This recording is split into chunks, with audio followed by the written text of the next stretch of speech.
Hello Superuser, so today is a quick bonus tip to help make the Finale logo look better. Now the new Finale logo, I personally like the color scheme, but the fact that it's this big square actually makes it really awkward looking, especially in a world where most of the icons are now round. Having this big square really stands out, especially in a line of icons, and especially in your dock. Whereas the old Finale logo with the circle is actually a lot nicer. So today, in like 30 seconds, we're going to show you how to make your new Finale 26 logo a circle. So I have a quick version of it that I created that is a circle. Just click the link in the description below for that. And now let's get started. So first step on a Mac, open up Preview. So Preview, like that, you're going to get and open up this logo. And then Command A to select all of it, Command C to copy it.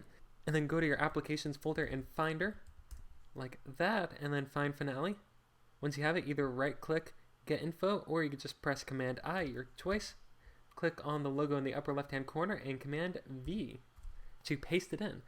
Now if you had the old Finale logo before, you see that this will now change to circle. That will also be a circle, and pretty much everywhere Finale will show up now is a circle. If you have Finale in your dock, you may need to remove it and then add it back in.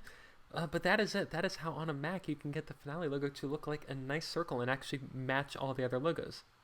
So if you found this video helpful, make sure to hit the like button so I know you want more videos like this. And each week I post new content about how to use Finale to its fullest. So if you don't want to miss out on any of that, hit the subscribe button and ring the bell so you get notified as soon as a new video comes out.